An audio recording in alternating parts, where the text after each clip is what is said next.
ഇന്ന് സുൽത്താൻ ബത്തേരിയിൽ നടക്കുന്ന ക്യാമ്പിൽ കോൺഗ്രസ് ഒരു സംഖ്യ പ്രഖ്യാപിച്ചിരിക്കുകയാണ് 85. അതിൽ പല ജില്ലകളിൽ മലപ്പുറം പരിശോധിക്കുകയാണെങ്കിൽ പൂർണ്ണമായി തന്നെ അവർക്ക് സീറ്റുകൾ നേടാൻ കഴിയും. വയനാട്, പത്തനംതിട്ട.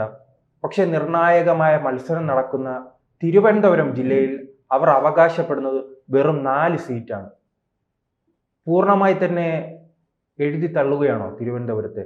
എഴുതിത്തള്ളാതെ നിവൃത്തിയില്ല എന്നുള്ളതാണ്. കാരണം ഇവരുടെ ഈ സുൽത്താൻ ബത്തേരിയിലെ ലക്ഷ്യം തെറ്റുന്ന ലക്ഷണമാണ് കാണുന്നത്. അപ്പോൾ അവരുടെ കണക്ക് പ്രകാരം അവർ പറഞ്ഞിരിക്കുന്നത് 85 സീറ്റാണല്ലോ. ആ 85 സീറ്റിൽ അവർ പറഞ്ഞിരിക്കുന്നത് കാസർഗോഡ് 3, അത് കറക്റ്റാണ്. തദ്ദേശ ഭരണ സ്ഥാപനത്തിൻ്റെ തിരഞ്ഞെടുപ്പിൻ്റെ ലീഡ് നോക്കിയാൽ 3ആണ്. കണ്ണൂരിൽ 4, അതും ഏതാണ്ട് അതുപോലെ തന്നെയാണ് പറഞ്ഞിരിക്കുന്നത്. വയനാട് 3, അവർ 3-ൽ 3 പിടിച്ചിരിക്കുകയാണ്. മലപ്പുറത്ത് 16-ൽ 16 അവർക്കാണ് ഈ തദ്ദേശ ഭരണത്തിൽ, അത് ഏകദേശം കറക്റ്റാണ്. പാലക്കാട് 2 സീറ്റിൻ്റെ ലീഡുള്ളിടത്താണ് അവർ 5 ഇപ്പം പിടിക്കുമെന്ന് പറഞ്ഞിരിക്കുന്നത്. ചിലപ്പോൾ കുറച്ച് വ്യത്യാസങ്ങൾ വന്നേക്കാം. തൃശ്ശൂരിൽ 2 സീറ്റുള്ളിടത്താണ് ഇപ്പോൾ അവർ 6 സീറ്റിൻ്റെ വ്യത്യാസം പറയുന്നത്. അതുപോലെ തന്നെ എറണാകുളത്ത് മുഴുവൻ സീറ്റും തൂത്തുവാരിയതാണ്. അവിടെ ഇപ്പോൾ 12 പറയുന്നുള്ളൂ. 1-2 അവർക്ക് സംശയമുണ്ടെന്ന് തോന്നുന്നു. കോട്ടയത്ത് അതുപോലെ തന്നെ 6 സീറ്റിൽ അവർക്ക് ലീഡ് കിട്ടിയതാണ്. അവിടെ ഇപ്പം 5 അവർ പറയുന്നുള്ളൂ. ആലപ്പുഴ അവർ 2 സീറ്റിലാണ് അവർ തദ്ദേശ ഭരണത്തിൽ ലീഡ് ചെയ്തിരുന്നത്. ഇപ്പം 4 അവർ കൂട്ടിയിട്ടുണ്ട്.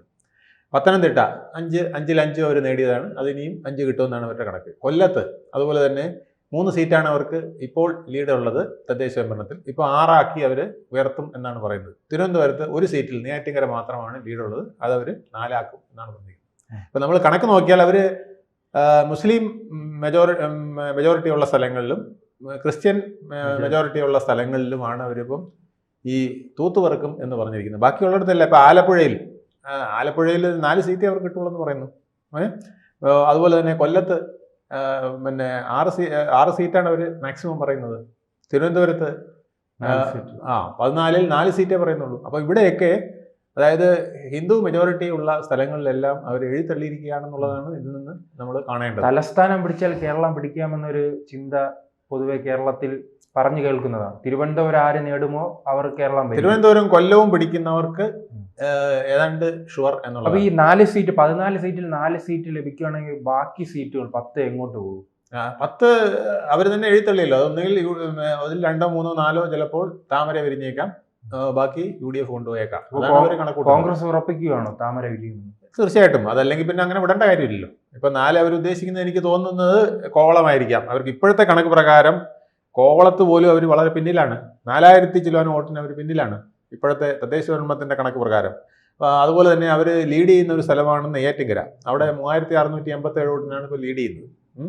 വട്ടിയൂർക്കാവിൽ അവർക്ക് BJP മറികടക്കണമെങ്കിൽ 5000-ന് മേൽ പിടിക്കണം. 5250-ന് മേൽ പിടിച്ചാലേ BJP അവർക്ക് മറികടന്ന് വട്ടിയൂർക്കാവിൽ അവർക്ക് ഒന്നാമതെത്താൻ കഴിയുള്ളൂ. തിരുവനന്തപുരത്ത് അതുപോലെ തന്നെ ആന്റണി രാജുവിൻ്റെ മണ്ഡലം അതായിരിക്കും അവർ ഉദ്ദേശിക്കുന്നത്. അതിൽ 8000-ഓളം വോട്ട് പിടിച്ചാൽ മാത്രമേ അവർക്ക് ആ സീറ്റ് പിടിക്കാൻ കഴിയുള്ളൂ. അപ്പോൾ അതൊക്കെ വലിയ ടാർഗറ്റുകളാണ്. തിരുവനന്തപുരത്ത് ഒന്നും ഇടയാടാതെ ഇരിക്കേണ്ട, നെയ്യാറ്റിൻകര മാത്രമായിട്ട് ഇടേണ്ട എന്ന് വിചാരിച്ചിട്ടായിരിക്കും 3 സീറ്റുകളും കൂടെ കൂട്ടിച്ചേർത്തിരിക്കുന്നത്. ഈ 3 സീറ്റുകളായിരിക്കും അവർക്ക്. കോവളവും വട്ടിയൂർക്കാവും തിരുവനന്തപുരവും ആയിരിക്കും അവർ പിന്നീട് ലക്ഷ്യം വെക്കുന്നത്. ഈ കണക്കനുസരിച്ചാണെങ്കിൽ വരുന്ന നിയമസഭാ തെരഞ്ഞെടുപ്പിൽ തിരുവനന്തപുരം മണ്ഡലത്തിൽ BJP CPM പോരാട്ടമായിരിക്കും. തീർച്ചയായിട്ടും. അത് ഇപ്പം ലക്ഷ്യം തന്നെ ഈ ലക്ഷ്യം പറഞ്ഞിരിക്കുകയല്ലേ. കോൺഗ്രസിൻ്റെ UDFൻ്റെ ബൈടെക് തന്നെ പറഞ്ഞിരിക്കുകയാണ് ഇവിടെ താമര വിരിയാനും അരിവാൾ ചുറ്റിക നക്ഷത്രം വിരിയാനുമാണ് സാധ്യത എന്നവർ പറഞ്ഞിരിക്കുകയാണ്. 4 സീറ്റുകൾ അവർ വെറുതെ വെച്ചിട്ടുണ്ടെന്നേ ഉള്ളൂ. അതിലൊന്നേ അവർക്ക് ഇപ്പം ലീഡുള്ളൂ, നെയ്യാറ്റിൻകര.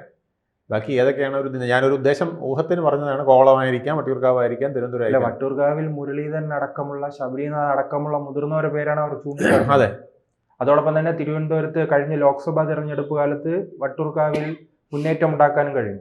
അതെ, അത് ആവർത്തിക്കാൻ പറ്റുമെന്നായിരിക്കും അവർ നോക്കുന്നത്. എന്തായാലും അത് കാത്തിരുന്ന് കാണേണ്ടതാണ്. അത്ര എളുപ്പമല്ല. ഈ തിരുവനന്തപുരത്ത് CPMന്റെ അവസ്ഥ എന്താണ്? തിരുവനന്തപുരത്ത് CPMന്റെ അവസ്ഥ ഇപ്പോൾ അവർക്ക് 11 സീറ്റിൻ്റെ ലീഡുണ്ട്. 14-ൽ 11 അവർക്കുണ്ട്. 2 BJPക്കാണ്, 1 നെയ്യാറ്റിൻകര കോൺഗ്രസിനുമാണ്. അത് ആ നിലയിൽ നിർത്താൻ CPMന് കഴിഞ്ഞാൽ തന്നെ CPMന് അത് വലിയ നേട്ടമായിരിക്കും. സാറ് സൂചിപ്പിച്ചതുപോലെ തന്നെ നാം ഈ കണക്കുകൾ പരിശോധിക്കുമ്പോഴും ഇപ്പോൾ ലക്ഷ്യയുടെ കണക്കുകൾ പരിശോധിക്കുമ്പോഴും ഈ ഒരു ഡിവൈഡ് കാണുന്നുണ്ടല്ലോ, ന്യൂനപക്ഷവും ഭൂരിപക്ഷവും തമ്മിലുള്ള ഒരു മത്സരമായി. അതായത് ഭൂരിപക്ഷ മേഖലകൾ അവർ എഴുതിത്തള്ളിയിരിക്കുകയാണ്. നമ്മളിപ്പോൾ നോക്കിയാൽ അറിയാം, അവരുടെ ലക്ഷ്യത്തിൽ തന്നെ അവർ കൊല്ലം, തിരുവനന്തപുരം, ആലപ്പുഴയൊക്കെ അവർ വളരെ കുറച്ച് സീറ്റുകളെ പറയുന്നുള്ളൂ, പകുതിയിൽ താഴെ അവർ പറയുന്നുള്ളൂ. അവിടെ തന്നെ ലക്ഷ്യം തെറ്റി നീക്കുകയാണെന്നുള്ളതാണ്. അപ്പോൾ അവർക്ക് അവിടെ കോൺഫിഡൻസ് കുറവുണ്ടെന്നുള്ളതാണ് ഇത് കാണിക്കുന്നത്. ഇതാണ് അവർ ഉദ്ദേശിക്കുന്നതെങ്കിൽ. ഇതിപ്പോൾ പുറത്ത് വന്ന ചില ഇതാണ് വി ഡി സതീശനും ഒക്കെ ഔദ്യോഗികമായിട്ട് പറയുമ്പോഴായിരിക്കും നമുക്ക് അറിയാൻ പറ്റുന്നത് അവർ എത്ര ലക്ഷ്യം വയ്ക്കുന്നു എന്നുള്ളത്. അപ്പോൾ ഒരു ന്യൂനപക്ഷ പാർട്ടിയെ കോൺഗ്രസ് മാറുകയാണ്. കോൺഗ്രസ് ഇപ്പം വെള്ളാപ്പള്ളി അതല്ലേ പറയുന്നത്, കോൺഗ്രസ് എന്ന് പറയുന്നത് വി ഡി സതീശനെയും കെ മുരളീധരനെയും മുന്നിൽ നിർത്തിയിരിക്കുന്നത് കൊണ്ടുള്ള ഒരു മതേതര മൂടുപടമാണ്. ആ മൂടുപടം ഇങ്ങോട്ട് മാറ്റിക്കഴിഞ്ഞാൽ പിന്നെ നിൽക്കുന്നത് മുഴുവൻ ലീഗുകാരാണെന്നുള്ളതാണ് വെള്ളാപ്പള്ളി പറയുന്നത്. അതിനാണ് അദ്ദേഹത്തിന് തീവ്രവാദി എന്ന് വിളിച്ച് ഓടിക്കുന്നത്. ഇത്തരം സത്യങ്ങൾ അദ്ദേഹം തുറന്നു പറയുന്നു എന്നുള്ളതാണ്. നമ്മളിപ്പോൾ ഇവിടെ നോക്കിയാൽ അറിയാം, 16-ൽ 16 മലപ്പുറത്ത് കിട്ടുന്നു, വയനാട് അതുപോലെ തന്നെ തൂത്തുപറക്കി കിട്ടുന്നു അല്ലേ. പിന്നെ എറണാകുളം ആയാലും പത്തനംതിട്ട ആയാലും ഇടുക്കി ആയാലും കോട്ടയത്തായാലും ഒക്കെ ഇതേ അവസ്ഥയാണ്. 100% വിക്ടറിയാണ് അവർക്ക് തദ്ദേശ മലപ്പുറത്ത് അങ്ങനെ ഒരു വിജയത്തിലേക്ക് പോകാൻ കഴിയുമോ? ഇപ്പോഴത്തെ സാഹചര്യത്തിൽ അവർക്ക് അങ്ങനെയാണ് കിട്ടിയിരിക്കുന്നത്. പക്ഷേ പിന്നെ ഇനി നിയമസഭ വരുമ്പോൾ CPM ഏതെങ്കിലുമൊക്കെ കിടയിലെ സ്ഥാനാർത്ഥികളെ കണ്ടെത്തും എന്നുള്ളതാണ് പ്രതീക്ഷ. അത് മലപ്പുറത്ത് ചിലപ്പോൾ CPM നല്ല മികച്ച ചില സ്ഥാനാർത്ഥികളെ കണ്ടെത്തിയേക്കാം. മഞ്ഞളാംകുഴി പോലെയോ പിന്നെ ജലീലിനെ പോലെയോ ഒക്കെ ഉള്ളവരെ അവർ വീണ്ടും എവിടെന്നെങ്കിലും കൊണ്ടുവന്ന് നിർത്തിയാൽ ചിലപ്പോൾ 1-2 സീറ്റുകൾ ഈ 16-ൽ 16 ചിലപ്പോൾ കിട്ടാതിരിക്കാൻ. അതുപോലെ തവനൂർ ചിലപ്പോൾ കോൺഗ്രസ്സിന് നഷ്ടപ്പെട്ടേക്കാം, ലീഗിന് നഷ്ടപ്പെട്ടേക്കാം. ഇങ്ങനെയൊക്കെയുള്ള ചില കാര്യങ്ങൾ വന്നേക്കാം. അത് ഈ കണക്കുകൾ വച്ചായിരിക്കുമോ നിരന്തരം ഈ ഹിന്ദു അനുകൂല നിലപാട് അല്ലെങ്കിൽ വെള്ളാപ്പള്ളിയുടെ ന്യൂനപക്ഷ എതിർപ്പുകൾ ഉണ്ടാകുമ്പോൾ CPM മൗനം പാലിക്കുന്നത്? CPM മൗനം പാലിക്കുന്നത് കൊണ്ടാണ്. പിണറായി വിജയൻ്റെ ഈ കണക്കുണ്ട്. പിണറായി വിജയൻ്റെ കണക്ക് പ്രകാരം അദ്ദേഹത്തിന് ഇപ്പോൾ 59 സീറ്റിൻ്റെ ലീഡ് അവരുടെ വിവിധ മണ്ഡലങ്ങളിലായി നിൽക്കുകയാണ്. അതിൽ അവർ കൂടുതൽ സീറ്റ് പിടിച്ചിരിക്കുന്നത് തിരുവനന്തപുരത്താണ് 11 സീറ്റ്, കൊല്ലത്ത് 8 സീറ്റ്, ആലപ്പുഴ 7, തൃശ്ശൂർ 11, ഇതൊക്കെ 13-ലാണ് 11 ഉള്ളത്, മനസ്സിലായില്ലേ. പാലക്കാട് 12 ഉള്ളതിൽ 9 ഒക്കെ അവർക്ക് ലീഡുള്ളതാണ്. കണ്ണൂർ പോലും അവർക്ക് അത്രയും എത്താൻ കഴിഞ്ഞിട്ടില്ല. പക്ഷെ 10ഓളം സീറ്റുകളിൽ അവർ തെക്കൻ കേരളത്തിൽ അതുപോലെ തന്നെ 10ഓളം സീറ്റുകളിൽ അവരുടെ മാർജിൻ എന്ന് പറയുന്നത്, പുറകോട്ട് പോയിരിക്കുന്ന മാർജിൻ എന്ന് പറഞ്ഞാൽ വളരെ നാരോയാണ്. അതായത് 59-നെ അവർക്ക് 69-ഓ 70-ഓ ആക്കുന്നതിന് വെറും 1000-ൽ താഴെ വോട്ടുകൾ വേണ്ട ഒരുപാട് സ്ഥലങ്ങളുണ്ട് എന്നുള്ളതാണ് പ്രത്യേകത.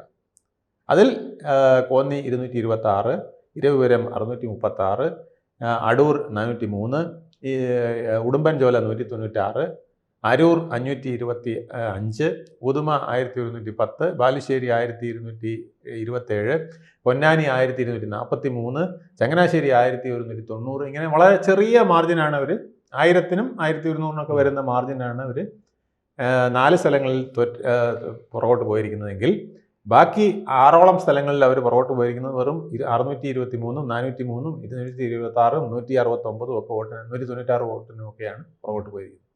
അത് LDFൻ്റെ ആ ഗ്രൗണ്ട് വർക്കും കൂടെ മികച്ചതായാൽ ഒരു പക്ഷേ അവർക്ക് കൂടുതൽ മുന്നോട്ട് പോകാൻ കഴിഞ്ഞേക്കും.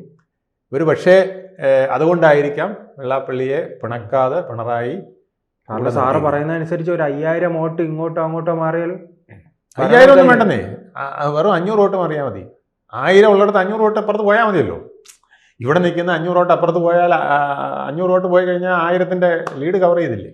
അത്രയേ ഉള്ളൂ വ്യത്യാസം. ഇപ്പോൾ 169, 196 വോട്ടുള്ള ഉടുമ്പൻചോലയിൽ 100 വോട്ട് മാറിയാൽ മതി അപ്പുറത്തോട്ട്. അപ്പം തുച്ഛമായ വോട്ടിന് വിജയം വരും. അത്രയ്ക്കുള്ള നിസ്സാരമായ ഇതേ ഉള്ളൂ. അതാണ് ഗോവിന്ദമാഷ് പറഞ്ഞത്, ഞങ്ങളെ അങ്ങനെ എഴുത്തള്ളണ്ട, ഞങ്ങൾക്ക് 59-60 സീറ്റിൽ ഞങ്ങൾക്ക് ലീഡുണ്ട്. ഇപ്പം തന്നെ ആ ലീഡ് ഞങ്ങൾക്ക് നിലനിർത്താൻ അറിയാം, പിന്നെ ഞങ്ങൾ 10 സീറ്റ് പിടിക്കുന്ന കാര്യമില്ലേ, അത് ഞങ്ങൾ നോക്കിക്കോളാം എന്ന് ഗോവിന്ദമാഷ് പറയാനുണ്ടായ കാരണം ഇതാണ്.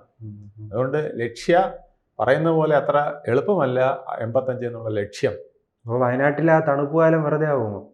അത് തണുപ്പ് നല്ലതാണ്, പക്ഷേ രാഷ്ട്രീയ ചൂടിൽ വരുമ്പം ആ തണുപ്പിൽ നിന്ന പോലെ ധൈര്യത്തിൽ നിൽക്കാൻ UDFൽ കഴിയുമോ, കോൺഗ്രസ്സിന് കഴിയുമോ എന്നുള്ളതാണ് ചോദ്യം. കോൺഗ്രസ്സിൽ ഇനി എത്രത്തോളം പൊട്ടിത്തെറികളും മറ്റും ഉണ്ടാകും എന്നുള്ളത് എല്ലാവരും ഉറ്റുനോക്കുന്ന സംഭവമാണ്. അത് അനുസരിച്ചിരിക്കും ബാക്കിയുള്ള നീക്കങ്ങൾ. കൂടുതൽ വാർത്തകളും വിശേഷങ്ങളും നിങ്ങളിലേക്ക് എത്താൻ ABC മലയാളം സബ്സ്ക്രൈബ് ചെയ്യുക, ബെൽ ബട്ടണും അമർത്തുക.